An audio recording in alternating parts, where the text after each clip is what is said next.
What if I were to suggest that you play a key role in the awakening world? And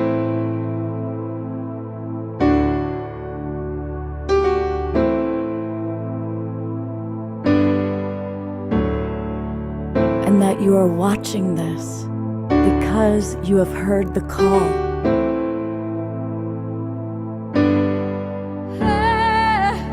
We can start right now by opening our hearts and minds.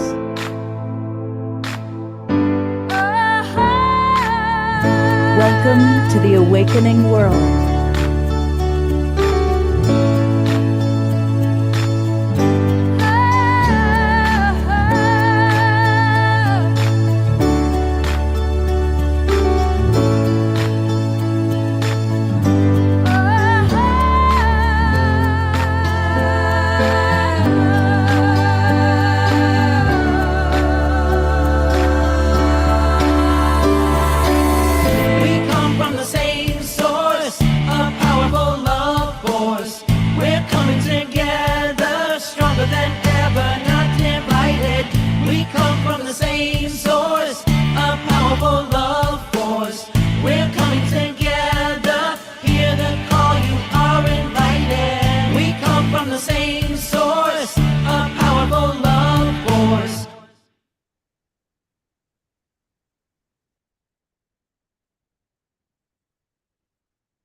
Good evening, everybody. Welcome to the Awakening World.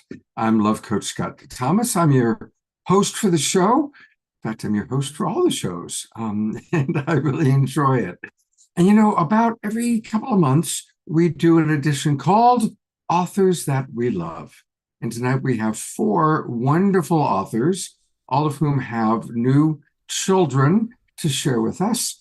And so let me show you who's going to be with us tonight. For the first time making her debut on the show, welcome Cynthia Rivard. And coming back again, Joseph Jacques. I will do my best French version of that. Also coming back is Danae, which reminds me that it rhymes with Renee. And you might recall she was sharing with us all about multidimensional reality. And Bob Atkinson, who has been coming onto the show, going all the way back to the Saturday Night Alive for the Global Peace Tribe days. We're going to have a special prayer time with Desiree. And as always, we're going to start the show with a bang. We're going to start the show with our beloved house musical artist, Omashar, who looks mighty. That's a lot of oceans and blue, and that's a beautiful backdrop. Blue is the color. And welcome everybody who's watching on YouTube, Facebook, Humanities Team, and our other broadcast partners. Yes, it's a blue night. I actually had to find a background to match my shirt, so that's why. I was wondering if you did the shirt to the background or the background to the shirt, because the two I had a go different together. background, but I couldn't be bothered changing my shirt, so I changed the background. How about that? I love it. Yay. Okay, here we go. This is The New Road, a new beat to a well-worn song. So, Eleanor, up you get.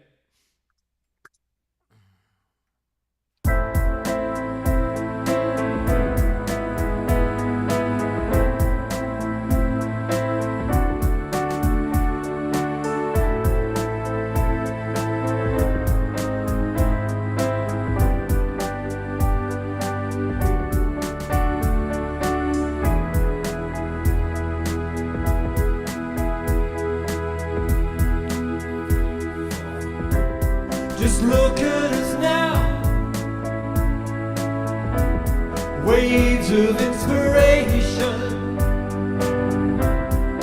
filling our lives with boundless joy. We're speaking our truth, basking in the pure light.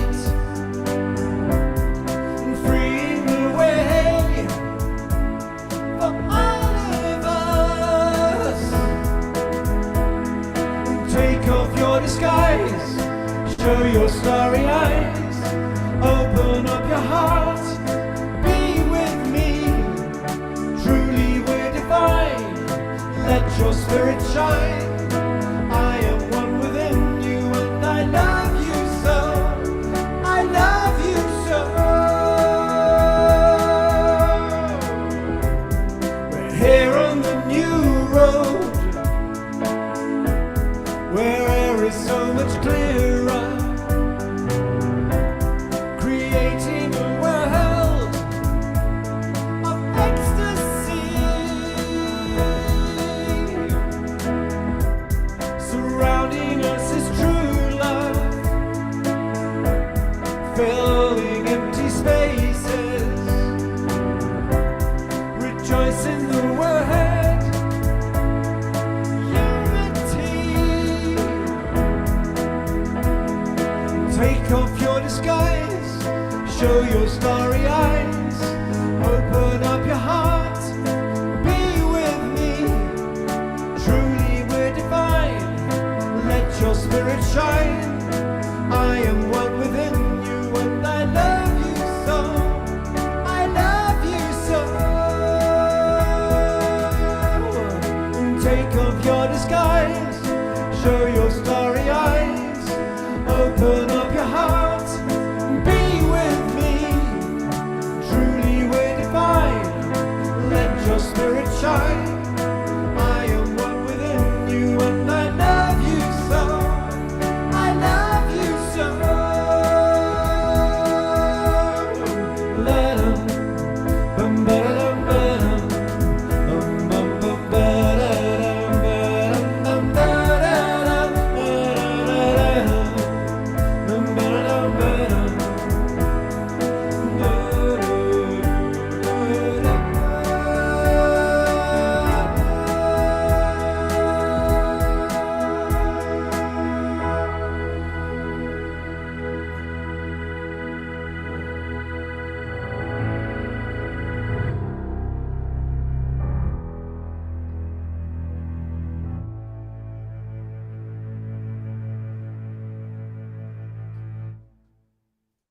We are going to gallery view to give a big twinkle and appreciation. Yeah, and that had a mystery ending. I I put a new beat behind it before I got on the show, and it got unbeated, and so I was beating time there. Sure, I was like waiting and waiting and waiting. It's like, well, yeah, but as the song said, we love you so, and we do love you so. Thank you so much, Omashar. And we'll be back with 2 more songs tonight. Well, it's my pleasure to introduce a new friend to the Awakening World, and welcome Cynthia Rivard. Since you're new here, I'm going to read just a little bit about you because I'm getting to know about you myself. And she is a spiritual teacher, a channel, an environmental advocate, and author of 2 books, Hope for a New Era and A New Breed of Leader. We can find all things Cynthia Rivard at her website, which is her name, cynthiarivard.com. And that includes how to measure and raise your frequency. So I'm going to put that in the chat box. But for those of you who are watching on Facebook or YouTube, and by the way, welcome everybody. We appreciate all of our people watching. Here is her website. Again, it's cynthiarivard.com, RIVARD.com. Well, Cynthia, I think most of us definitely could use more hope right now. And many of us probably could use a new breed of leader. Yeah, I would say so. So, tell us a little bit about both books. What do you want us to know about each one of these children of yours? I love to. Thank you so much. And I'm delighted to be here. And someone just said in chat that by my bio, it sounds like I belong here, and I feel like I do. It's lovely energy, and I really appreciate the invite. Really quickly, because it relates to the books, a little about me beyond the bio. I was in executive leadership for decades and came into a spiritual awakening, what I considered very late in life. I was asleep all of my life until maybe about 5 or 6 years ago. I started getting curious and following the breadcrumbs. And it turns out that was very intentional. It was my path at the time and not to awake until very recently. And I mention that because I had a lot of preconceived notions about intuition being a gift that I just wasn't given. I missed that boat. And, I would hear people talking and lean in and think, oh, that'd be great, but that's not me. I'm too old. That's not me. I don't have that gift. And anyway, long story short, I just love to point out to people that learning how to tap into your inner knowing or your intuition, understanding that you're receiving that communication is how I was taught by my inner knowing to define a spiritual awakening, and that communication's available to all of us, but it's a skill that we have to develop. So mine came bombing in fast, and I quickly became crystal clear in the channeling I was doing. And I was told that I was going to do a lot of pivoting and write a couple of books. I channeled both books, and I honestly had no desire before this to be an author because, well, I didn't think I wrote well, but when the words are flowing through you, it's not hard. So here I am, and I'm excited. The first book is really it's written from a spiritual lens, but it's not about spirituality. It's really about taking action to manifest what New Ageists call the New Earth, this new era or next chapter of evolution. We need to start taking action, following our inner knowing, our divine guidance, taking action to help co-create it because the time is now. So that's the first book. And I talk a lot in there about path and purpose. So I just wanted to share my very late in life blooming and pivoting, because I think anyone that's called into the spiritual space is here as a volunteer to help with this evolution. That's what I've been guided to know, and many have not fully awakened to all of their skills and the path that they're ultimately going to be on to help humanity evolve. So anyway, that's the first book. I'm sorry, do you have a question? Well, I just want to kind of riff on that for a quick moment. As Carol Craig just wrote in the chat box, she says that she really appreciates those who come later because they're even more relatable. And it's an ongoing process. We're all awakening in our own way, our own timing. It's not like a light switch that just flicks on. It's a rheostat as opposed to a light switch.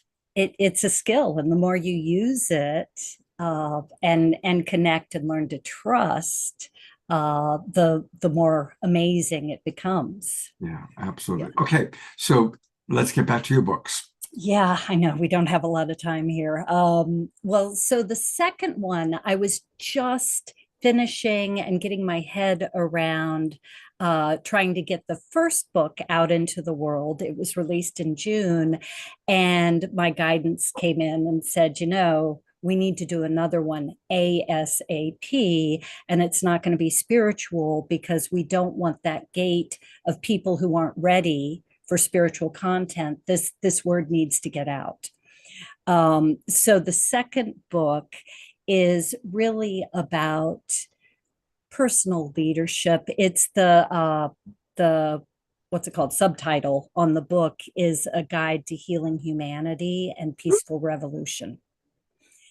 And it was brought about just because things are, it's just deafening, the roar of chaos and turbulence and everything that's going on in the world. And a lot of people feel really overwhelmed and disempowered because if you ever watch the news, which we all do now and then, it's just overwhelming. We don't hear the good news. It's all not so good news, and there's a lot of pain and suffering in the world. And so the book is about, first of all, fostering understanding and compassion, because the more you try to understand those other people, the easier it is to broker consensus and peace. So I talk a lot about instinctual programming and human conditioning and how we've gotten to this point and why so many people are making such bad choices, because that's all it is. Some people think, oh, there's this evil in the world making all of this happen. Well, it's human choice. It's not divinity's will that we would have created what we're in right now, but they are with us to guide us out of the mess. We just have to tune in, trust, and start taking action. So anyway, I talk a lot about building compassion and creating peace, which I know everyone here is all about. It starts with each of us nurturing that inner peace and compassion and leading by example, because we all have influence with the people that we interact with in our lives, and understanding how much positive impact we can have in our daily interactions. We lead by example and start that ripple effect. So it's really trying to empower people in this turbulent time. What are some actions that you recommend for people? Buy the books. So sorry. No, that's fair. That's a good response. Well, there's a series of them. If we go back to the more spiritual lens, the best thing any of us can do is really hone that guidance that wants to come in and help us through this mess. And no one person is going to fix it, and we all have different paths and different ways we can contribute. But to be able to take the right action at the right time, we need that inner guidance leading us. So doing that, working toward raising your frequency, which I do have a free resource on, but as we raise our frequency, and the human emotional frequency scale expanded exponentially a couple of years ago. So there's our frequencies want to rise, but a lot of times we get emotions trapped, heavy emotions trapped that will keep the frequency stuck. But as we raise our frequency, we get to experience more of the happier emotions more often, and it becomes easier to connect with our inner wisdom, because divinity operates at a much higher frequency.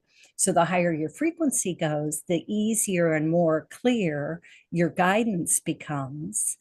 And then when you reach your highest ascension point, which is the highest frequency that you are able to get to in this lifetime, then your divine aspect or inner wisdom will help raise your consciousness. And it's that raised consciousness that really is creating or helping us create this next chapter of evolution.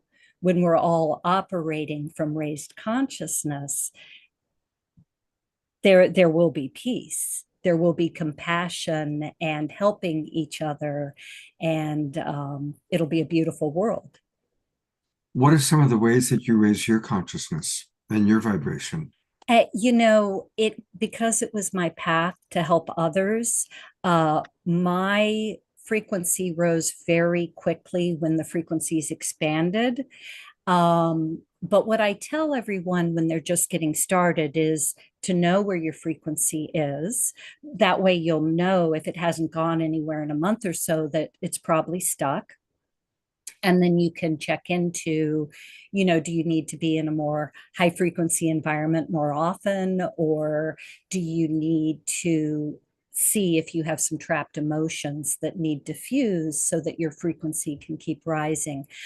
Getting out in nature is one of the best things in the beginning you can do to raise your frequency, because nature, and I'm sure that doesn't surprise anyone here, it really feels very connected with divinity when you're in nature. And the frequency of nature is 1 million bioenergy units. So it will help most people. I would say the majority of the planet is under 500 bioenergy units right now. And everyone's highest ascension point is 500 million. So we've got this huge expanse of frequency that we can move through. And we need to get the word out. Yeah. I'm going to go to your website, and there's a lot going on here. Tell us about, first of all, again, her website is her name, Cynthia, Cynthia, Rivard, RIVARD.com. Tell us about the free resources that you're offering. Well, you see my YouTube channel's linked there. I've got a whole bunch of stuff there that goes, it's under my nonprofit's name, but it's all me. You can see my face everywhere. We don't need to look at that right now. But you can explore. I've got a lot of information. It started out focused more on leadership, but now I really go down the cosmic conversation rabbit holes and a lot of personal transformation I talk about.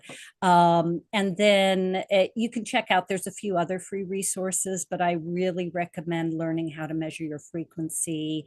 And I give some tips on raising it, because that is where everyone can really take ownership of their own personal ascension journey. There's basically two aspects to this next chapter for humanity. There's our personal evolution, which involves raising your consciousness, but then there's what's going on in the 3D world and turning outward and helping lead by example and helping make a difference in our communities to make it the world we want it to be. Beautiful. And again, there are two books that we are really supporting: Hope for a New Era and New Breed of Leader. And when you go to her website, you can click either one of those and get more details. So, for example, if you click Hope for a New Era, that takes you right in here. Congratulations on being a finalist in the International Book Awards. And of course, people, you can buy it on Amazon. Just click right there. It takes you right to it. Hope for a New Era, Turning the Tide, Love and Leadership Through Turbulent Times. And when I booked you on the show, it was just so what is needed. And what you said, Cynthia, is really true. What we see in the world, in the news, is so negative. That's why we do this show twice a week, to provide hope and inspiration and alternatives to the really hard stuff that mainstream media is obsessively filling us with. So thank you very much for your generosity and for the wonderful, wonderful work you're doing in our world. Thank you. Thank you, Scott. Appreciate it. Absolutely. And stick around. Hopefully, I know it's East Coast, but I see some questions coming in. All right, I'm going to do one question right now from Dia. She asks, do your percentages of humans come from your channeling or studies of the global population? And Dia is enjoying your presence. You need to unmute here. Yes. I'm sorry, you said percentages. You mean the frequencies I was talking about, or I didn't understand the question. I don't know. Yeah, I'm just reading it. Do your percentages of humans come from your channeling or studies of the global population? Okay, well, I think that probably has to do with the frequencies, what I was talking about, where everyone is, and that's all channeled. I don't know if that's exactly what the question was alluding to, but most of what I share, no, actually everything at this point is channeled. Um, I can't always back it up by scientific studies. Hmm. Okay. Well, Dia, if there's more to the question, pop it in there, and when we get to our roundtable Q&A in about 1 hour, we'll get there. And we'll see you then, Cynthia. All right, we are going to go right into our next presenter. You might remember him. He was on the show before, and it is Joseph Jacques. And he is an author of Legends of Creation, A Father's Role in Pregnancy, and A Mother's Journey in Becoming. And that's a 15, that the book, by the way, has a beautiful foreword from Dr. Jean Houston and Dr. Bruce Lipton. And we're going to be talking about, kind of this Legends of Creation workbook that he now has. So welcome back, Joseph. And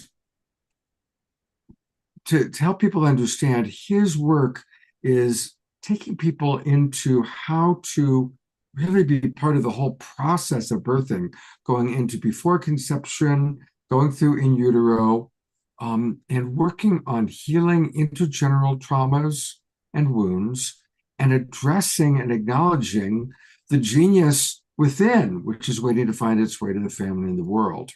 We have to put those on epigenetics, Joseph. So we're big fans of how, what we're really learning about how we do carry the epigenetics of our ancestors going back at least 7 generations.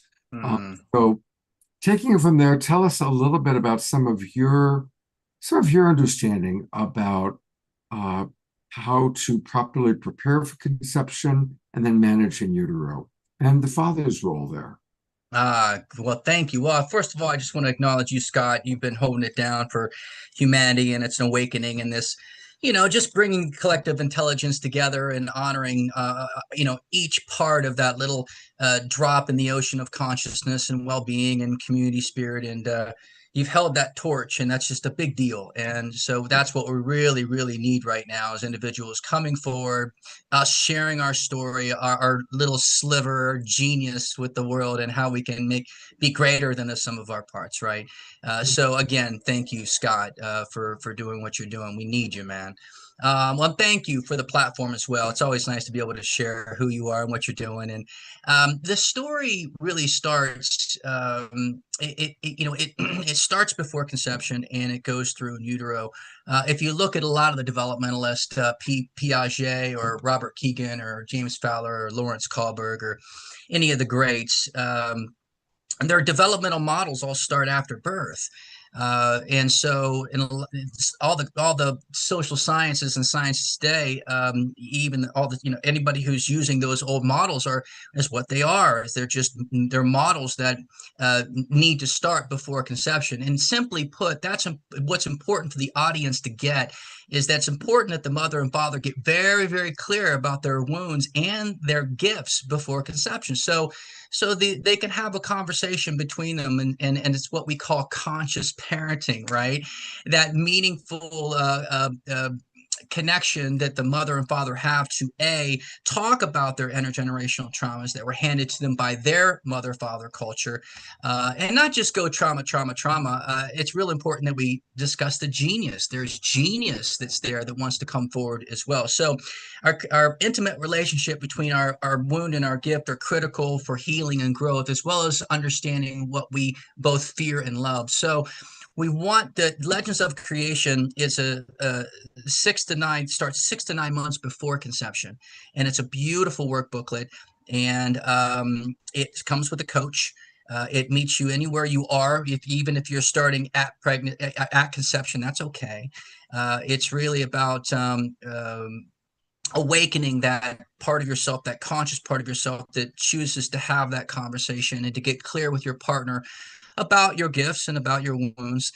So you can literally, when the child comes in conception, when the child is conceived, Then there is a part of the Learning in Utero, part of Legends of Creation, where their mother and father actually designed the Learning in Utero program over a 9-month period of time, and that comes with a coach as well. So it's nice to have your hand held all through the whole experience. And so we start 6 to 9 months before conception with the coach and with the intersubjective work booklet that is Legends of Creation, and then after the child is conceived, then that starts the in utero part of the lesson plan, which is not designed by me, of course. That's silly.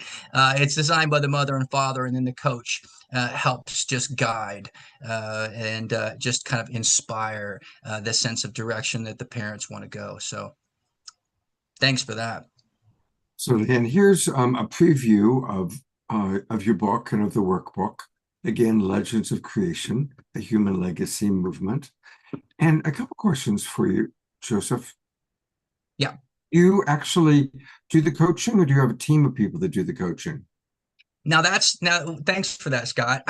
You just lead right into the next one, psychically perhaps, but Legends of Creation is just a intersubjective work booklet by itself, and the Legends of Creation legacy part of it is our organization teaching midwives and doulas. Anybody who would really like to teach the curriculum, they come on board. It's a 3-month course, and we teach how to teach, and it's a leadership training model. It's beautiful. I'm really looking forward to setting it off. It's been quite some time, and it just kind of getting everything aligned. So, individuals like Jean Houston, who's a good friend of mine, and I've been with her at her side for quite some time. She's my greatest mentor.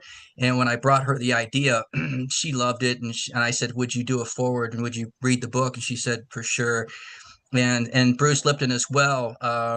What a beautiful man, what beautiful work he's bringing the world right now. I mean, I think he just got off his big world tour, and he's finally chilling out in Santa Cruz, which he's well-deserved chill out, because you know how it is when you're touring like that. You're a rock star. I mean, you're just going from one place to the next, and it's taxing, all the travel. So it's nice to have acknowledgement from those two scholars, which are mentors of mine, and now have become friends and colleagues.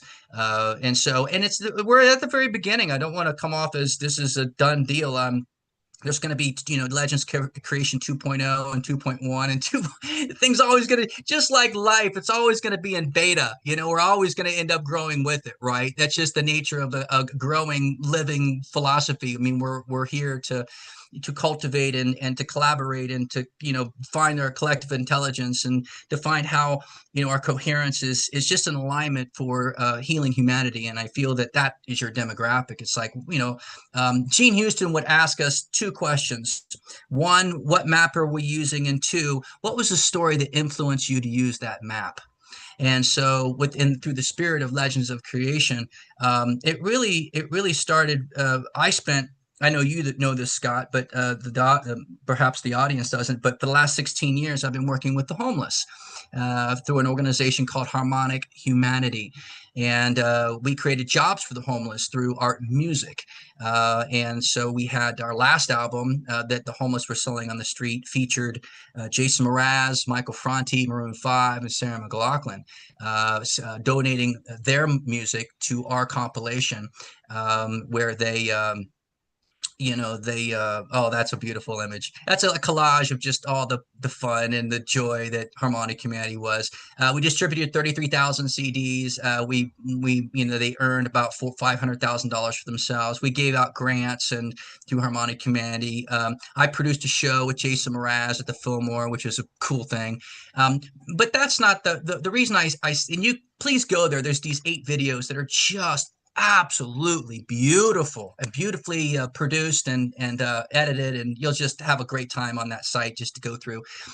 But while I was on the street, Scott, I have 1 foot in the world of birth psychology and 1 foot in the world of humanitarian action through working with homeless on the street and providing jobs. I saw, as you imagine, lots of addiction, lots of mental illness, lots of trauma. And I started to ask the question, after building some rapport, well, what was your family life like? And brother, it wasn't even, it was like, 8 times, 9 times out of 10 that there was trauma in the family dynamic, and so it started me down this road of if I'm going to reduce homelessness, I don't think you can ever end it, because I think there's those people who just, instinctively just want to live by the river on the, by the under, near the river, by the tree, they've done it for quite some time. But there are those that are traumatized, and we want to get to the root of that, and we want to dissolve it to some degree like salt and water.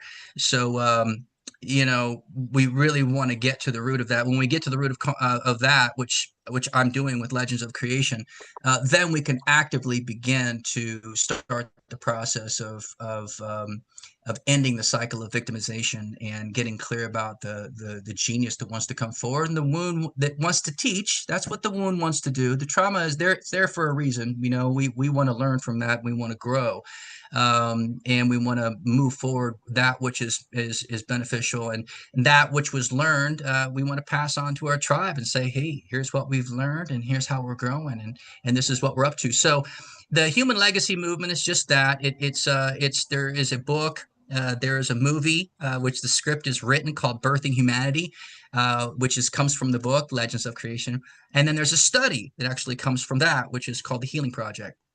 So it's basically and you can check out that features Victoria Reynolds, who got a job at doing something she loves. But we started the mission together, and basically it was going to be a podcast and a film, and I still very well might do the podcast. But again, it's a beginning conversation of what Birthing Humanity is all about. And the script itself is a story of two genius couples, Emma and Jake Love. And Emma is a cognitive neuroscientist, and Jake is a social worker working with homeless pregnant women. And they're in love, but they have trauma in their family, and they're both really smart people, and they realize that they've got to do something to heal the trauma before conception. And in the script, in the story, how the story goes, they meet me. I'm teaching at University of San Francisco. I'm hosting a big workshop, and there's like 300 people there, and so they go on their journey of how to heal themselves, and how to have that conversation with humanity about what it is. How do we actually birth humanity? And it starts from the inside and goes out. We can't fix on the outside what's broken on the inside. So we've got to start from the absolute inside. There's another quote. I love Jean. Jean's one of my favorites, of course. And she says, the patterns of an emerging sacred psychology are offered in the knowing that as we go inward, we can access the depth structures of our being and build bridges to the great archetypal realms wherein lie the dynamic designs that form and reform our reality. And so with that quote, it's inside, and it's an inside job. So that's where we start, and we build the architecture to hold humanity's hand into the next version of themselves, that heroic journey that leads them into a transformational process that says to them very simply, you are the person you've been waiting for, and you are the central figure in this beautiful play called life. And if you're choosing to bring a child into the world, start to have the conversation before conception, and have a conscious pregnancy, and get into conscious parenting. And Legends of Creation is a great place to start. So you can go to thecast.us. That's my main core website, and in there, Cast is a storehouse for stories, and you can see Legends of Creation all the way to the right. Click on that, you can find out all kinds of fun stuff about the book, and you can find out, if you follow me on Instagram, I am Joe Everything 1111 on Instagram, and you'll see me playing music. Slow down. You're going way too fast. So take a breath, because there's no way people. I'm desperately trying to track you here, so let's slow down a moment. Let's go back to the cast. So if you go to thecast.us, and then I see here on the right is Legends of Creation. So that's the best place for people to go to learn more about what you've been talking about today, yeah? That's true. That's the Academy piece. The piece that's above that, just Legends of Creation, where the book is, Scott. So if you just tap on Legends of Creation, you'll get that's it. Just that's the Academy. But the one above it is is the book Legends of Creation, just the tab itself. Okay. Right. Oh, right Yep. here. And yeah, and you can find out about it. Go down the rabbit hole, have some fun. And if you'd like to contact me, please do. I'm up for having this conversation, and it's an exciting time. I feel we're at a very edge of a very high and beautiful wave, and you guys, everybody who's attending is just a testament that people are longing and thirsting for an experience that feels true to them on the inside. And it's time, you can feel it. It is wonderful. Well, thank you. So I got a question here. How many kids do you have? So the irony is that I have been praying for my beloved, and I have my spirit children that I've just in a very fun way have named Jack and Aaliyah and Joseph. And so I'm preparing myself for fatherhood. And so when the time does come, when I am blessed with my beloved, that I am a prepared man, that I have taken my time to do the work that of bringing a curriculum in that can support a family dynamic that's whole. I feel that we're here to help humanity remember what it means to be born into wholeness. Yeah. And so that's where it's at, and that's what's going on. I know, I'm sorry I get excited. It's funny when somebody asks you what you love to do, and then you just go, shut the heck up, Well, it's beautiful, the work that you're doing. And, thank you very, very much. And I hope you don't mind me slowing you down, but you were just going so fast. And thank you. No, thank you, Scott. I it just starts to bubble up, and next thing you know, I'm going on and on and on. You're excited. You have a lot. Clearly, there's a lot that you're doing, a lot that you're sharing, and I hold the vision for the tremendous success of your work. Really, it's a powerful. It's really a very new paradigm. It's very awakening world. And I also hold the vision for you to find your perfect beloved, to bring those children in. Absolutely. Stick around for the Q&A. We are going to go to Omashar and his dance partner, Desiree, for our mid-show tune. And then we'll be back with Bob Atkinson and Danae. But here is Omashar.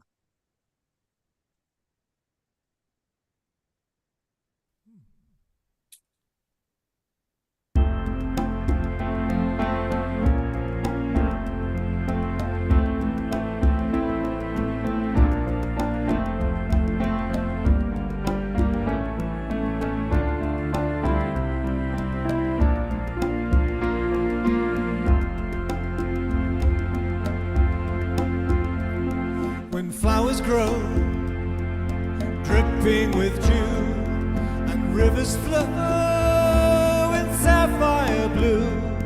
I suddenly know what a fool God I knew. I'm a tear that's lost fear of the ocean. And when autumn sun kisses my cheek, whilst cool winds come from mountains peak, with poems on my tongue, but no wish to speak. I'm a tear that's lost fear of the ocean. I'm a tear that's lost fear of the ocean. The sweet water, when I give you my heart, I already start to feel better. My sweet water, won't you send me your love? Forever and ever and ever, forever and ever and ever.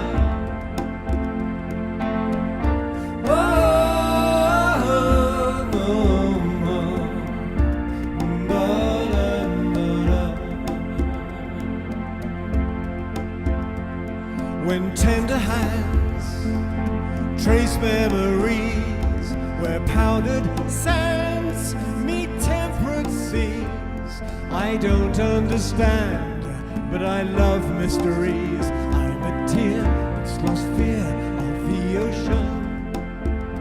And when evening stars shine all around, my grieving heart's no longer down.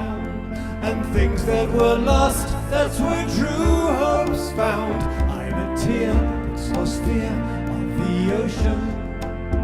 I'm a tear that's lost fear of the ocean. Sweet water, when I give you my heart, I already start to feel better. Sweet water, won't you send me your love forever and ever and ever?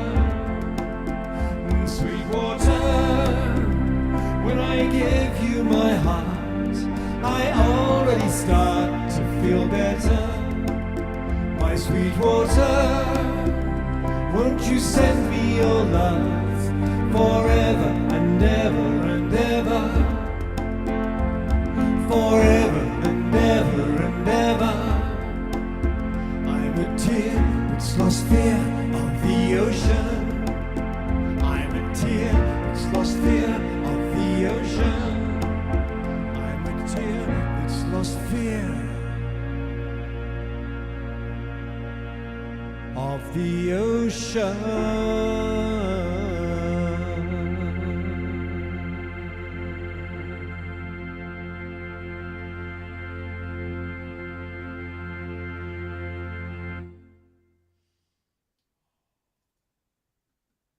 Love that song so much. So beautiful. So beautiful. And a reminder that we can get Omar Shore music at Bandcamp. If you go to omarshore.bandcamp.com, that's where you'll find his children, his beautiful creative expressions. And it's a wonderful way to listen to Omar Shore 7 days a week, not just. And also, my children are in every port. So there it is. Exactly. Beautiful. Thank you. Well, I am going to bring up our third author. And Bob, I apologize. I actually mixed up the order in our agenda. I'd originally had Bob coming on second, and I got so excited that I accidentally brought Joseph up instead. So thank you for your patience. But Bob is a dear friend. He's, of course, a member of the Evolutionary Leaders Network, and one of the hardest working guys I know, and I know a lot of hardworking guys, but he is somebody who really is always writing new things and creating, and just a most beloved member of the Evolutionary Leaders Network, by the way. I just have to mention that. A little bit more about Bob. He is an award-winning author, and an internationally recognized authority on life story interviewing, personal myth-making, and soul-making.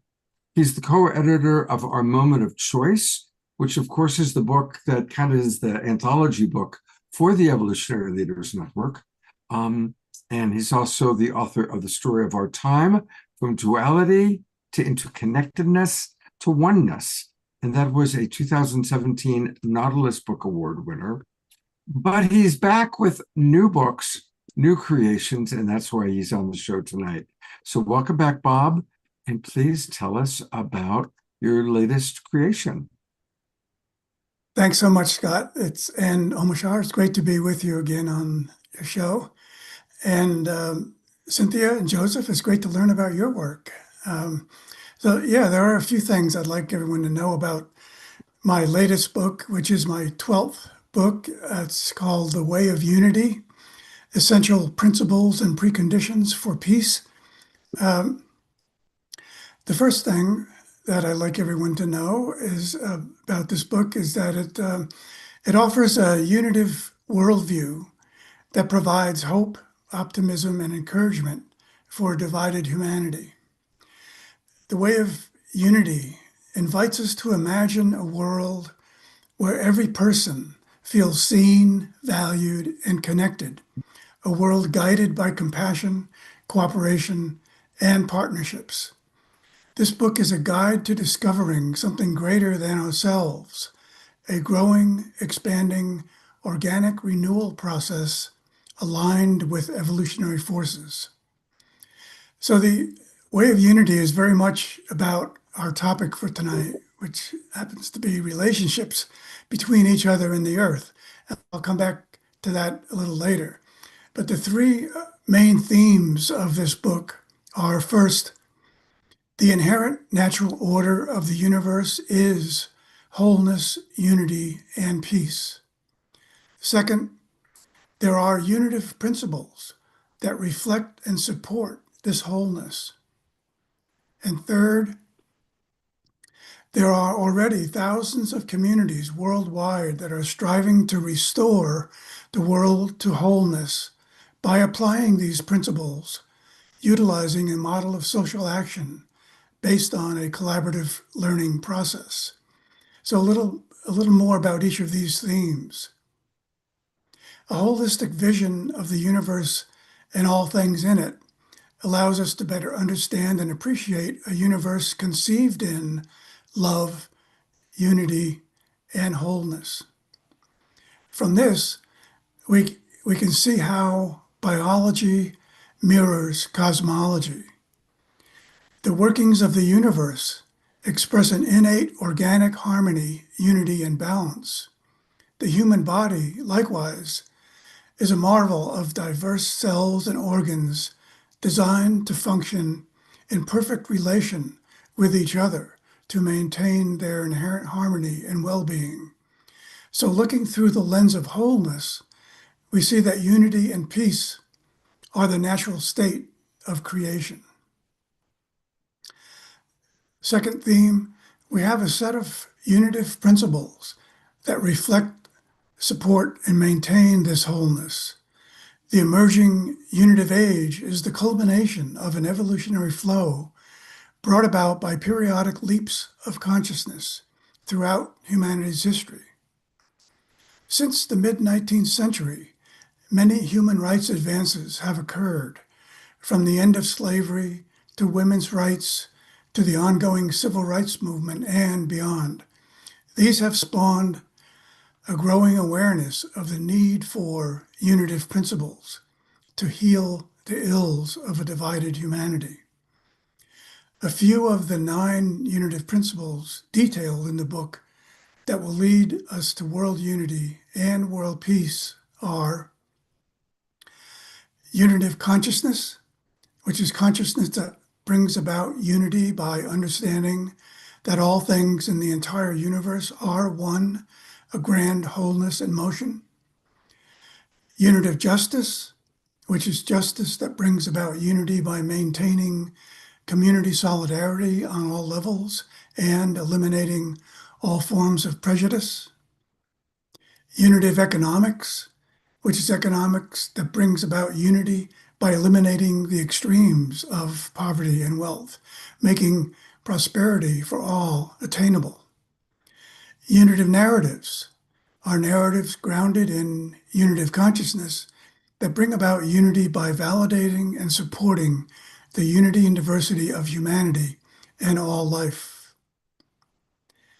Unitive education is education that brings about unity by seeing all knowledge as a reflection of a greater wholeness. Unitive relationships are relationships between all beings that bring about unity by recognizing gender equality, the innate potential of children, and the sacredness of all life. And unitive global governance is a global governance system interconnecting all strata of society by the same set of organizing unitive principles that sustain world unity. As the unitive age continues to unfold, we'll see these unitive principles are the building blocks or preconditions for a more just and peaceful society. And it's really quite remarkable in such divisive times that thousands of communities worldwide have been nurturing patterns of coherence to build strong, vibrant, and inclusive communities by applying these unitive principles in their everyday lives. The Baha'i world community, with an estimated 8 million members, constitutes quite possibly the most diverse organized body of people on the planet. In more than 100,000 localities in virtually every country worldwide for over a century, along with their friends and neighbors, they have carried out systematic social action initiatives to advance society toward a world consciousness which must underlie an eventual world civilization, striving to achieve the common goal of creating conditions for a culture of peace in their own community and throughout the world. Now, if I have another minute or two, I'd like to dig a little deeper into the topic for tonight. I just mentioned one of the unitive principles being unitive relationships. I think of these as relationships that bring about unity. Unitive relationships are what hold the world together. They maintain the inherent harmony and balance between all things in all settings, from family to community to national and global interactions. The many ways we relate to each other and all other life on the planet determines the fate of our existence.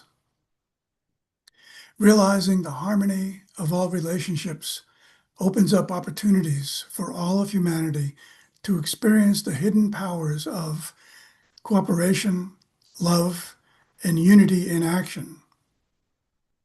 Unitive relationships are a precondition for the realization of the unity of the human family and of world peace. Unitive relationships include those that express gender equality, those that nurture the innate potential of children and youth, those that honor and respect the inherent diversity of the human family, and just as importantly, humanity's harmonious relationship with nature and all living things. There's more that I could say about each of those parts of unitive relationships. Should I take another minute or two to go through Yeah, those? you can, but I want to just for a moment riff on with you, Bob, Yeah. that your understanding is exactly what the awakening world is all about. Your understanding of the unitive narrative, which our mutual friend and colleague Jude Curvin has done such a beautiful job of describing and made that wonderful video. I should probably find it and pop it in the chat box. But your books, your understanding really anchors in certainly my vision for the new paradigm for what I like to call the awakening world. And I do want to take a minute, and we'll come back to you and you can share what else you got time. We're okay. But I want to also point out Bob's main website, which is his name, his full name, robertatkinson.net. And he has a beautiful oneness pledge. And I want to take a moment to read it because it's very beautiful. And as I read it, I encourage everyone to just hold this vision. The idea is that in all of our thoughts and actions, we pledge to look on all things with the eye of oneness. And the pledge is, we live in a time of spiritual renewal. The greatest challenge of our time is recognizing the oneness of humanity. This requires the abandonment of prejudice of every kind: race, class, color, creed, nationality, gender, economic status. Anything that enables a sense of superiority of any kind. Join the global movement of our time, building a culture of oneness by taking this pledge. And especially given certain current political leaders, this pledge and this vision is so important, Bob. So I wanted to just really encourage everybody to know about it, take it, and I'm going to put this in the chat box and turn it back over to you, share whatever you wanted to share. Thanks, Scott. Yeah. I'll just quickly mention too that on the top of the homepage of the website that you're just looking at is a short, actually a micro short video that gets to the heart of the book as well, and that was a an award winner in the micro short category of the Illuminate Film Festival earlier this year. But I guess I can stop there for now. If we have more time for during the Q&A, I might maybe then, if others are interested, I could go into more detail about each of the elements of unitive relationships I think that's on good. gender. And I will also show that video, that short little micro short video. I'll show that during our roundtable discussion. Great, great, thanks. All right, so I've put into the chat box all about Bob's website, but again, one more time, it's robertatkinson.net. That's where you can find out about all of his books. Unbelievable the number of books this man has written. But here's the one that we're talking about today, The Way of Unity. You can learn all about it and all of his other books by going to either the Way of Unity website or robertatkinson.net and then just click on books. And unbelievable how prolific you are, Bob. It's amazing. It reminds me of Bob Dylan was asked, how do you write so many songs?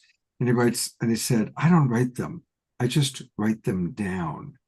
And I'm wondering if it's kind of like that for you. Do you, in a sense, kind of channel your higher self to create all these books?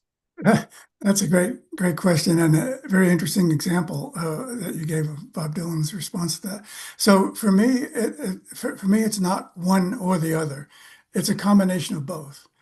And I couldn't write it down if I didn't consciously know that I needed to cooperate it with and be a partner to what I'm being given, from whatever source it might be coming from. So the whole writing process for me is definitely a collaborative process and a partnership in the real highest sense, in that I recognize the responsibility for me as a creative artist to understand my partnership with the creator in order to create what I may have the opportunity to do as an individual here on Earth. So it's definitely a collaborative process. Beautiful. Well, we'll be back with you in just a little bit for our roundtable discussion.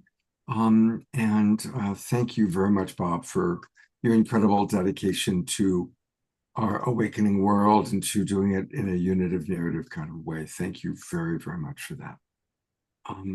And I'm now going to bring up our final presenter tonight. It is Danae, and she is a multifaceted psychic who specializes in reincarnational trauma and reincarnational karma, animal communication, and medial intuitive abilities. She's been on the show before. She's brilliant. And welcome back, Danae.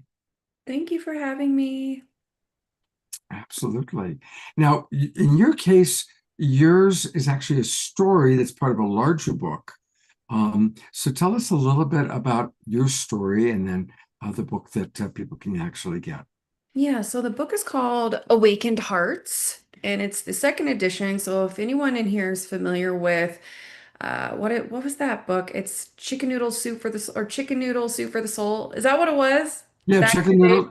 chicken noodle soup for the soul. And then they did like a ton of extra ones. They've got, chicken noodle soup for the teenager, for this, for that. Oh, yeah. Yeah. So it's like that, but for awakening. It's everyone's awakening story. And so I am really grateful I got to be part of this book. It's really with a really wonderful company. They're called Awaken Magazine, and they just do a lot for the spiritual community. I really believe in their work and their message and their intention. And so when they said that they were doing this book, I said, sign me up. And, my story, first off, everyone's awakening journey is so different. And that's what I loved about this book is giving different perspectives, because I feel like people often want their story or their experience to look a certain way, and oftentimes it's not, right? And so a lot of, judgment or shame, anger, disappointment, all these things can kind of come up when someone's going through an awakening. And, it's not always a pretty process. And in my case, my awakening started at a very, very young age, and included a lot of trauma all the way down from when I was very, very small child. And, I understand it now because of what I do for a living, helping people through trauma and karma and all this stuff that is not just stuck in time, but through their multidimensional stories. And, that was a big part of my journey, is almost becoming immune to trauma, which it sounds awful, but it has allowed me, oftentimes when we're in the hot seat, so to speak, we don't see the whole picture and we feel like, this is horrible. Why is this happening to me? And I was really someone that I didn't allow it to break me. And I really allowed it to move me, sculpt me, build me. And I created this resilience in myself and this drive and this desire to really understand so many things, including people, the human experience, trauma, all of this stuff. And I've been I'll always say I've been just this massive studier of humankind and life on Earth. And so through my experiences, it's helped me so much because now my business revolves around helping people overcome, their own traumas, but helping them understand that trauma isn't something that's just stuck in time. Helping people understand, okay, if this happened to you, these big events, you know, oftentimes I would say most of the time, if not every time, this is the genesis of what you've experienced is from a different life. It's from, or a different version of yourself. There's all of these things that can bleed through into your now. And so I also just help people understand their multidimensionality, right? That you are not a victim and that you did choose your circumstances, your family, all of these things. And so that's a huge part of my story, is awakening to all of that and putting all these pieces together. And I wouldn't have been able to do that had I had different circumstances. And so, I really find it empowering to, it's difficult because when you're in a hard situation, it's really easy to shut down. It's really easy to, kind of want to surrender and give up, wave the white flag, so to speak, and just I'm quitting. I'm giving up. But there's this beauty, these gems that are birthed through difficult times. And I feel like part of my awakening journey was understanding that for myself and understanding, my guides one time said, well, why do you choose to suffer? And it's like, okay, you're right. I could be in a really difficult situation, but having that frame of mind and that attitude and that outlook on it, I don't have to suffer. I don't have to sit in my own mess or sit in this sorrow or shame or whatever it would be, right? And so really using it as an empowering tool to help me, climb up the ladder or the mountain, right? And really honor my process and honor my stories. And because of my journey of awakening, I've been able to help a tremendous amount of people.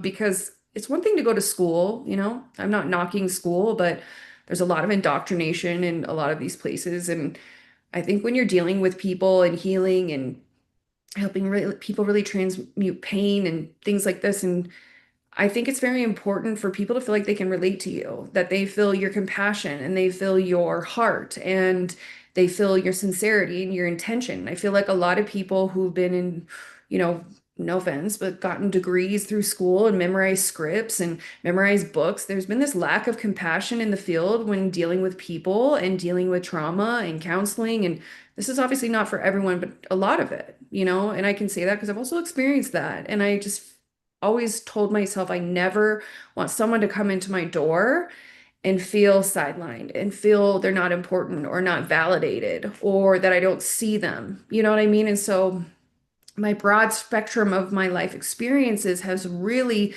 gifted me a toolkit to where it doesn't matter who comes through my door in some way, shape, or form. I could say I've been in your shoes, let me help you understand or help you to the other side. And I feel like there's been that missing piece in, we say therapy. There's so many different ways to help people heal.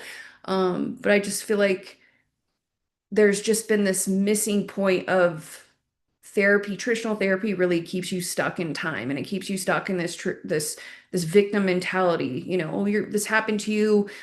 oh, your mom did this, or your sister did that. It boxes you in and it limits you from experiencing something so much more beautiful and grand. Because if we choose our family and we choose our circumstances, our traumas, our jobs, our children, our parents, all this stuff, that's a much bigger session, that's so much more empowering in my point of view. And that was such a gift for me through my awakening journey, was being able to piece all of these pieces together and create a roadmap for people who sincerely feel lost, or on their last legs, so to speak, and not knowing what to do. And so that has been very rewarding for me and very empowering, and understanding the different dualities again of trauma. And trauma is stored in stone and bone. It's stored in dates and geographical locations. It's stored in astrological events. Like,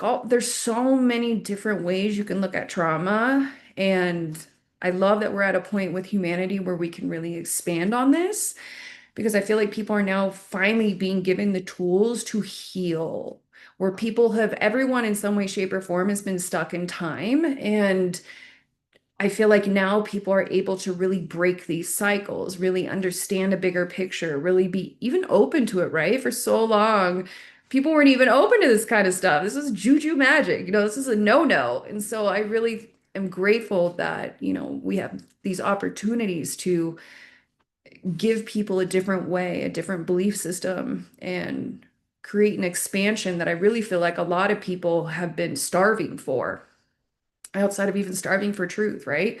I think someone said that earlier, and I totally agree with that. And people are grasping for these new things, and technically they've always been here, but now there's just this beautiful openness for people to really receive and go to the next level of their evolution, whatever that looks like. And so my awakening journey was a lot of learning all of that. And so that's part of my story, and how I got from point A to point, I would say Z, but I don't feel like we ever have a finishing point, but I do feel like I'm grateful. And I also want to add that, because again, everyone's journey looks so different. And, society does really good job at, you should be ashamed of yourself. Oh, don't talk about that. Shove it under the rug. You should be embarrassed. And it's like, actually, this is those big things that have those big, the big emotional responses in the body. Those are the things that you've probably been eagerly trying to work out for lifetime after lifetime after lifetime. So when you come to a point where you are finally breaking out of a cycle, or maybe it's a relationship or whatever that looks like, that is something to be celebrated. And part of my story too is normalizing the not normal, right? And having people feel more comfortable in themselves and shamelessly to talk about their stories. And as a society, everything has just been so bland.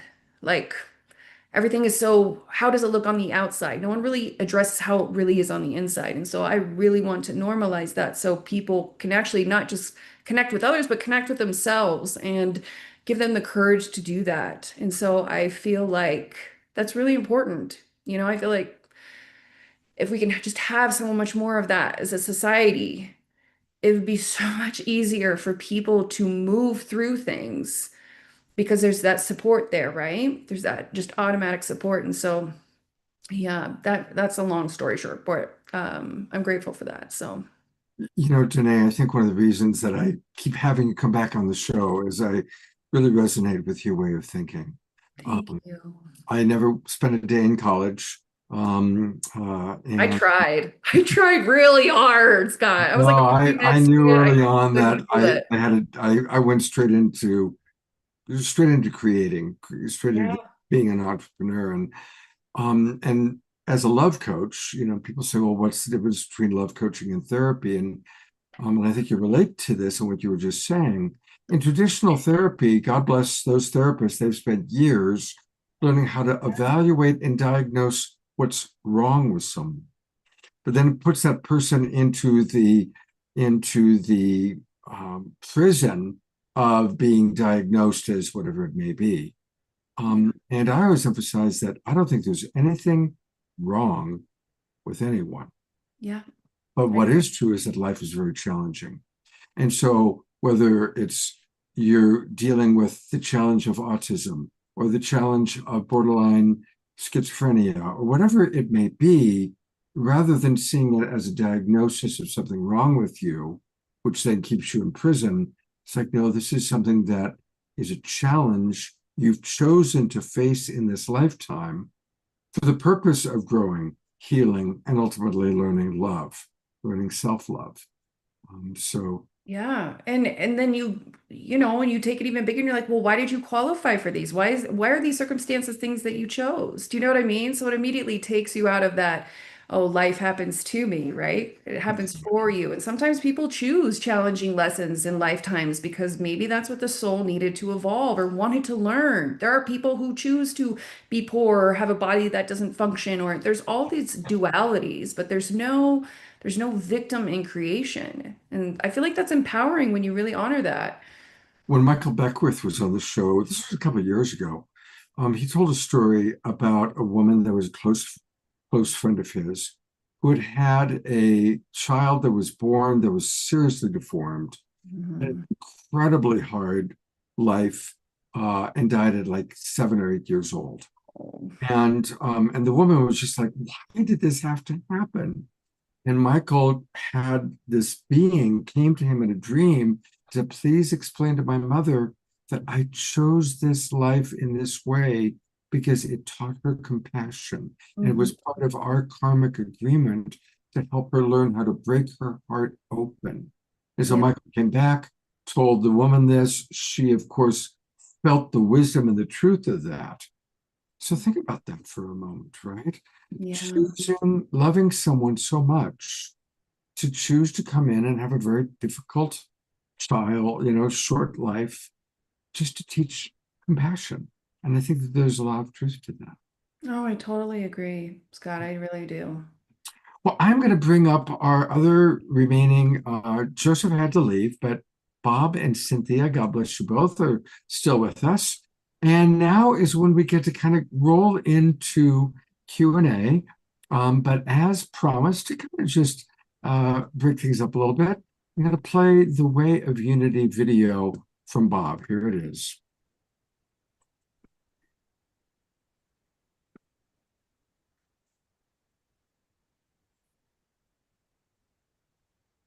Oh, come on, you can play. I've got it. Huh. Oh, that's interesting. I queued it up. It was all ready to play. Let's try again. What I'm going to do is close it. Sometimes it gets a little ornery here, but I really did download it and save it. So let's try again.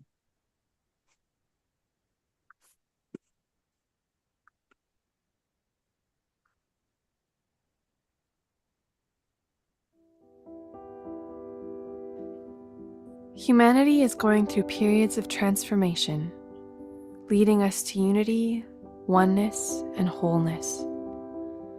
The confusion and turmoil of our collective childhood and adolescence is giving way to a consciousness of global integration. Humanity's age of maturity is dawning. The next step in humanity's evolution is clear. It is now time to recognize the oneness and wholeness of human relationships, where there is no other left to exclude from the circle of the human family, or from the web of life. We are entering a time when the equality of women and men will be fully realized, when a balance between the extremes of wealth and poverty will be fully realized, when freedom from all forms of prejudice will be fully realized, when harmony between science and spirituality will be fully realized, and when the protection of nature as a divine trust will be fully realized. This way of unity, built on universal love, leads to the oneness of all life.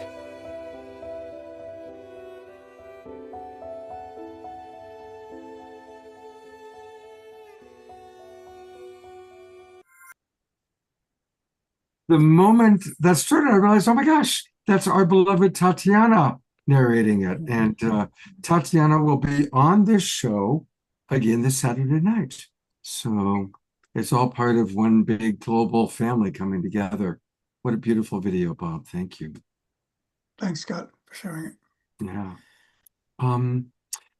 Well, this is where people, and I know Danae may need to go make supper for her children. So if that's the case, Danae, just I'll notice. Well, we'll say goodbye now then. Yeah, I got his bedtime routine. I All do right. love this though, but it's late here, so I gotta get them. They have school tomorrow, so. All right. Thank you so much for being with us. Oh, thank you guys so much. I always love tuning in with you guys. Always such a good group. It's always good vibes, good energy, and I love it. And real quickly, let me take people to your website because in all of our enthusiasm, I forgot to do that. So very, very quickly, her website is her name, Readings with Danae, and she spells it DENEA.com, readingswithdanae.com. And this is where you can schedule an opportunity to get a reading from her. She does a lot of wonderful work, and as you could tell by what she shared today, she's brilliant. So I strongly encourage everybody to go to readingswithdanae.com, and she'll give you a wonderful reading when she's not putting the kids to bed. Thank Thanks you, Scott. Thank you, everyone. Thanks for being with us. Bye, guys. Well, Cynthia, since this is your first time on the Awakening World, I'm going to go to you. Are there any kind of thoughts or comments that you'd like to lead our roundtable Q&A with? Well, first, on my mind, I just want to say I really love that video of Bob's and his message. And I feel when I heard what his book was about, I was like, oh, that's really aligned with what the message I'm trying to get out into the world. And that's not a mistake. So I like the theme we have going on. Yeah, I noticed also that both Bob's book, one of Bob's books, and Joseph's books had a foreword from Jean Houston. So again, kind of an intertwining connection. And I think really there is a central set of themes that are coming through that are all about creating our awakening world. Absolutely. So let's take a look and see if there's any questions. Ayada, by the way, just in watching the video, wrote such a beautiful combination of Bob's writing and Tatiana's narration. Absolutely. Diara writes, I've been actively working on this in the mainstream public education system in order to bring in integrated wellness and trauma-informed care. I use my degrees and credential to provide credibility. Absolutely. And here's kind of a comment, but then maybe either of you might want to comment on it. Ayada writes, I was on a live online event today with Gabor Mate and Bessel van der Kolk, both trauma specialists, and it's so inspiring to see how humanity is getting beyond the old woo-woo New Age dismissal of the advanced healing arts and seeing and walking this as a grounded path, widening every year and becoming mainstream. We've been struggling in ignorance for centuries, yet so many modalities are now available to support our healing and growth in consciousness. Thank you, Ayada, for sharing that. And Bob, Cynthia, anything you'd like to express around that? Well, yeah, thanks, Ayada, for that insight into your own experience today. That's really such a gift to be able to understand things like that happen in the moment for what they really are, and to me that just what you've expressed there is showing how I mean it's an illustration and a confirmation of how humanity is evolving, how our consciousness is evolving toward the kind of thing that we've all been talking about tonight, toward a greater, deeper sense of wholeness and harmony and unity. that when we can recognize that happening on a day-to-day, everyday experiential level in our lives, then we know for sure that evolution is progressing toward its ultimate destiny, no matter how long it takes. Beautiful. Thank you, Bob. Cynthia, anything you'd like to add to that? Well, it is funny how it all ties together. I think that when you're talking about the, layers of trauma that we come into the world with sometimes from past lives, with the raising frequencies, it's becoming easier for those trapped emotions to bubble up and be able to be diffused. These heavy, heavy trapped emotions and trauma that have just been carried for so many lifetimes, the frequencies are helping with that. And it's through that eliminating of those trapped emotions and trauma that we'll be able to continue to raise our frequency and raise our consciousness, and with the raised consciousness all come together in unity, as Bob's saying, and heal the planet and live in peace finally. So it's all interconnected. It's fun to see the pieces coming together like a giant mosaic. Beautiful. Here's a question for Bob from Susan. Thank you, Susan.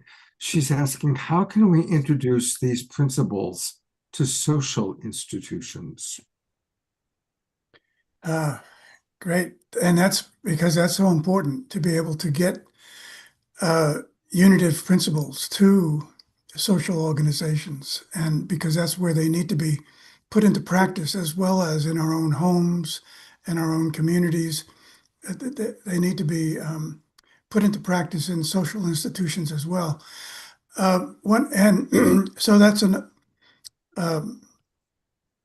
that's actually a big part of the reason why in the book I did include a study guide, so that if the book gets in the hands of anyone in a social institution of any kind, and gets to them in any way, there is in the book a study guide to take anyone, whether they're a community within a social institution or a family or a book club or whatever kind of group it might be. There's that study guide is meant to not only introduce the principles, but to show how to dive first, really to dive deeper into understanding where they came from, what they mean, and why they're so important, why they're essential, really, to the evolution of our global culture. So any way that anybody in a social institution can get their hands on the book, there is a built-in study guide there that'll help them become not only more familiar with the principles, but to learn how and why they're so essential to the process of evolution that we've all been talking about. So that's one way. I mean, it's such a big category to try to reach social institutions and people within them, but it's probably the most important of all categories, in society, to reach those groups and those institutions. So I would encourage anyone to, whatever way you can, if you become familiar, however you become familiar with the unitive principles that I was just briefly describing. They're in a lot more detail. They're described in a lot more detail in the book. Any way you can get them to anyone in a social institution would be the first step, and then it's going to be up to them really to hear them, to see them, to resonate with them, and do something with them. But getting them to anybody in a social institution is really a major first step in the process. TR writes, yes, Bob, shifting the paradigm, one person, one institution at a time. I have a question for both of you. I'm imagining that some of our audience members have written books or are writing books or fantasize about writing a book. What are some of the realities of being an author these days? On the one hand, I'm sure it's easier to self-publish than ever before. But on the other hand, there's so much out there on the field. What have you found from kind of a getting published, getting seen from a marketing standpoint? What do you have to share with some of our would-be authors that are watching? I'm going to let Bob answer that question because I'm a brand new author and I can't say I've got it drilled and dialed. Okay, thank you. Getting the book done, I was very proud of, but getting it out to the world is the next step. All right, well, let Bob answer because he's written, is it 12 books, Bob? Yeah. Yeah, that's right. This is my 12th book, and that has been those 12 books have been written over a span of about 50 years, and so as you can imagine, there's been huge shifts in the whole publishing world over that time period. And so what I did for the book before this and the book before that ends up being totally different than what I'm finding needs to be done now for this book. It's really, and because everything is changing so quickly in the publishing world. You're right, Scott, that there are so many more ways now for people to get whatever they want to write published, whether they want to do that themselves or whatever other way. There are so many more opportunities for that. And at the same time, I mean, what I'm learning now from from this latest book that just came out a few weeks ago is that there's so much that's changed that I have to almost relearn the whole process of trying to market my own book. There was a time when you could, if you had the means to put it in somebody else's hands to do that for you. That's still a possibility today if you have the means, but if you don't and you know that you want to try to get your book out as much as you can in the world, there's so much more to learn about how to do that. And from what I found so far in this process now is that everything has really shifted to social media. So that means you have to really learn not only how to get your message into some form of social media, you have to learn about how all the many forms and platforms for social media operate in today. And so it's one, you have to learn one set of rules and protocol, whatever, for Instagram, and maybe another set of rules for Facebook. So it's just, in a way, I think for a lot of authors these days, it's quite a bit overwhelming to try to take it on yourself of getting it out there as much as you can. And there's all new categories of people and ways of getting your book and your message out there. I mean, I just am still in the process of learning about a whole new category that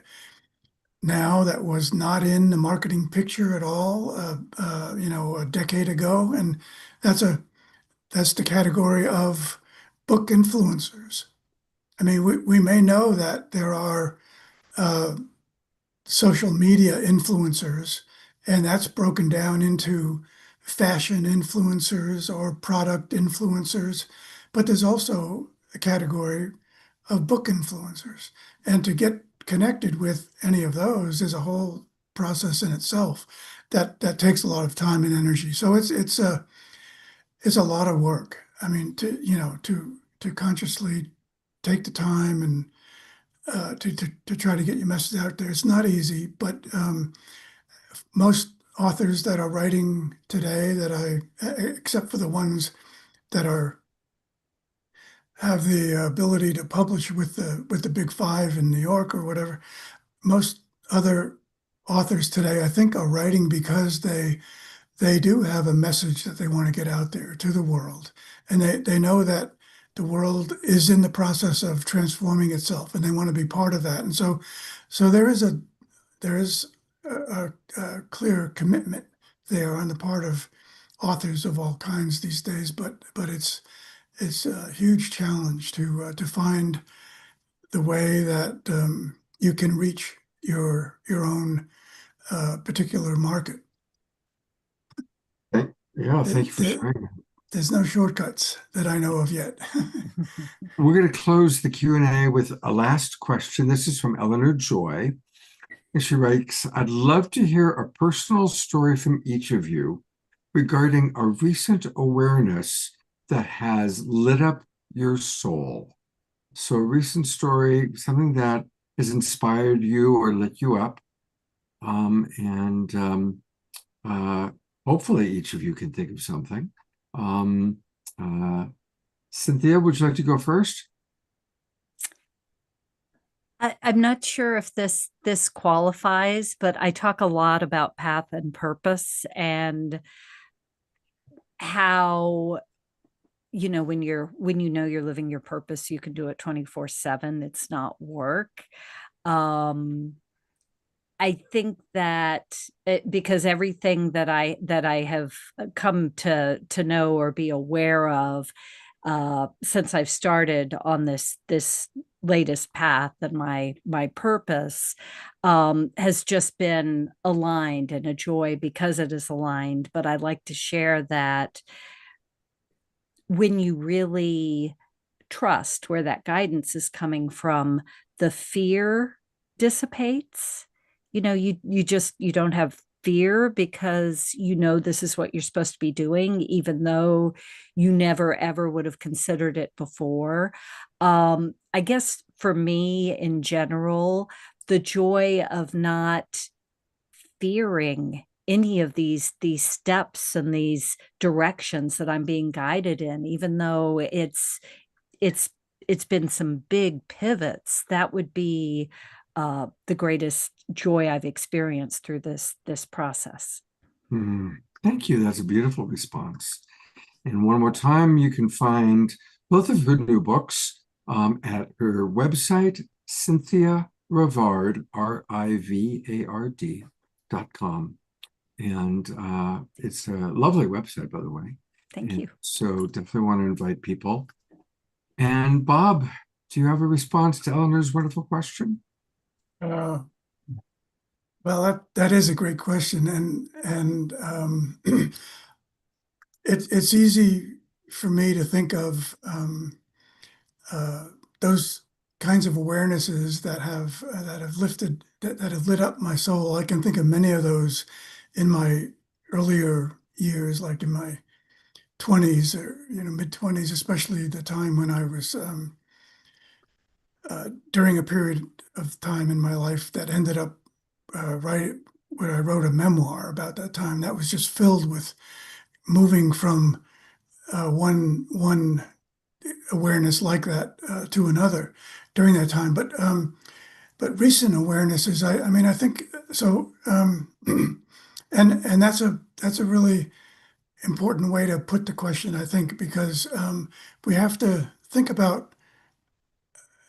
I mean, I really see this question as something that it's important for all of us to keep in mind about keeping our awarenesses that light up our soul current and ongoing, rather than just, however many years ago it might have. So when I think of recent awarenesses for me, I mean, I guess I have to think first of what's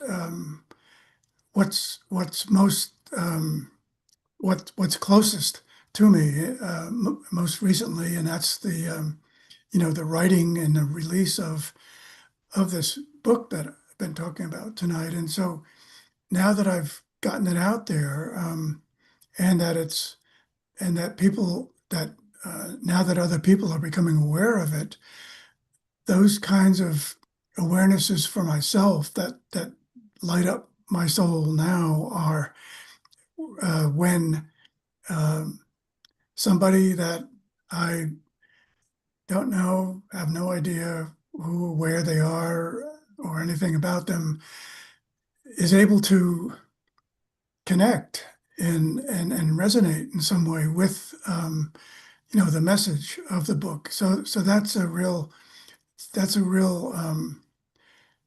uh, confirmation for me, obviously, that that I'm writing and putting out there something that's important to other people. And of course, the challenge really there is for that kind of connection and resonating with others, for that to keep expanding and expanding beyond the inner circle of people that we may know, or so and that's how that awareness will keep unfolding and continuing, not only recent but into the future as well, as those as more and more people, in my case anyway, as more and more people become aware of and really do resonate with the message that's being put out there. Well, thank you. It's a beautiful message. And one last time, you can find all things Bob Atkinson at robertatkinson.net. All the incredible books that he's been a part of: The Year of Living Deeply, A Moment of Choice, The Story of Our Time, From Duality to Interconnectedness to Oneness, and the new book, The Way of Unity. So thank you very much, Bob, for being with us. And Thank we're you, going to Scott. roll into this kind of new thing we've been doing every show now, is having time for prayer. And to lead our prayer tonight, I'm really happy to turn it over to Desiree. Thank you so much, Scott. I'm so happy to be here. And I love the theme for tonight, just unity consciousness through authors. So Yeah. absolutely beautiful. All right. So let's begin by just placing our hands on our bodies and taking a nice big breath in through our nose and out through our mouth.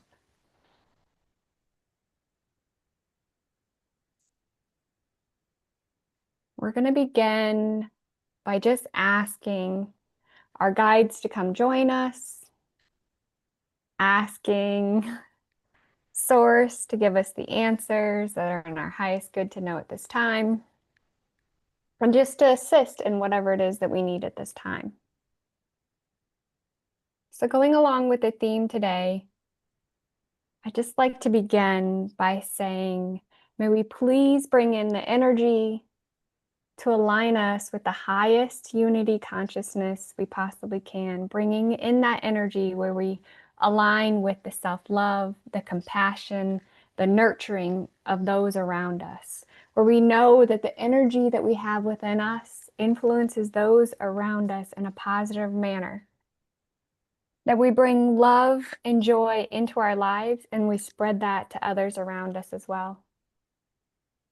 And go ahead and just take a nice big breath in through the nose and out through the mouth, feeling just that energy radiate down us, filling our entire being with that love and the compassion, that unity, that clarity of the purpose that we talked about today, that joy, that happiness, that understanding. Taking another big breath in through our nose, out through our mouth, raising that energy one more time. Very, very, very good. Now, there are programming all around us in our environment, social media, just the vibrations of the energies around us when we're, near electricity and when we're near Wi-Fi, all those things. And I just ask at this time, we release the hold that they have on us. We change it so that we radiate out love and we do not let those things invade our energetic bodies, release any limiting beliefs or programming that no longer serves us and that isn't of the highest divine love and light. One of the things I really got during meditation today was the alignment of that mind and that heart coherence. So I'm just asking that we can bring that in today as well. Opening up that energy of love in the heart, expanding that energy out, knowing that our mind aligns with the love that we spread to everyone around us. And then taking one more breath in through our nose, out through our mouth. Saying words of gratitude, thankfulness, beauty, and joy, and spreading that to the entire world around us. Thank you. Thank you for sharing with us today. Thank you very much, Desiree. Thank you very much. I so appreciate all your contributions to our awakening world. All right. We're going to close with an Om song in a moment, but I just want to remind everybody, if you have not registered for the new season, registration is open. And if you go to globalpeacetribe.com, click register for the new season, and that takes you to our registration page. And you will get all the Zoom room links to all of our shows for the rest of the year, now all the way through December 31st, 2025. And you can register for as low as $22 for new guests, students, and seniors. And I certainly appreciate all of you in our Zoom room who have registered season after season. It really means a lot to me, helps us to continue to do the show. And for those of you watching on Facebook or YouTube who aren't part of our current season, come join us. We have wonderful shows planned. I'm really excited. We're going to have a show a week from Saturday night as a tribute to our beloved Andrew Harvey. Andrew Harvey will be with us in the Zoom room, and we've got some really special guests who are going to come and give tribute and appreciation to Andrew. So that's an upcoming show. This Saturday night, I don't have the poster yet, but this Saturday night, we're going to be honoring our new generation of wisdom keepers, people like Tatiana Speed, whose voice we heard in narrating Bob's video. So do join the Global Peace Tribe. And the best part of the Global Peace Tribe is you get to hear 2 or 3 songs each night with our beloved Shar, just like this one.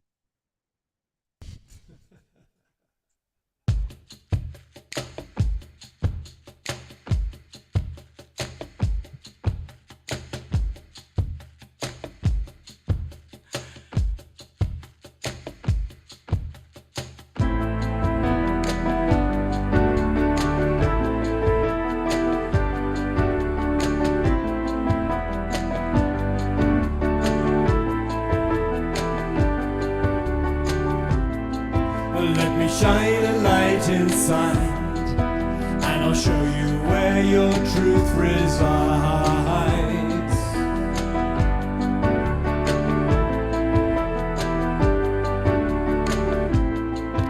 Lift your eyes up to the skies, and I'll prove to you that nothing dies.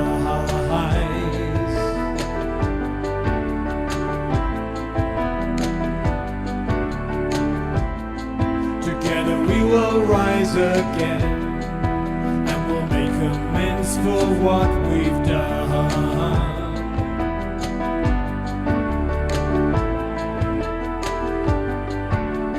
I know you hear me, so please do not fear me, 'cause I'm here to lift you, restore you to glory, and love you. Your victory, my child, I will welcome you home. Welcome you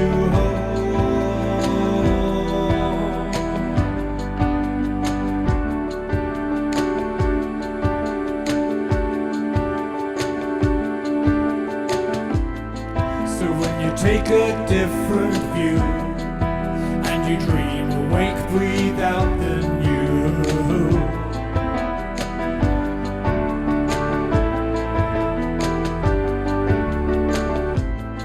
The world will come alive again as we dance and sing and make new friends.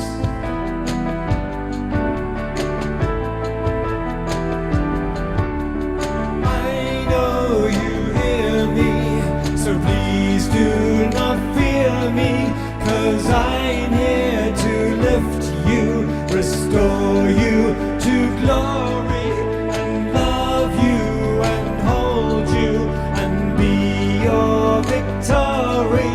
My child, I will welcome you home. Welcome you home. And welcome you home.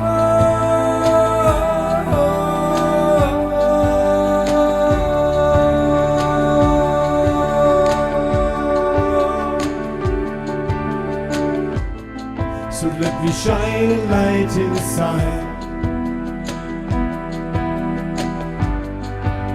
I'll show you where your truth resides. The world will come alive again as we dance and sing and make new friends.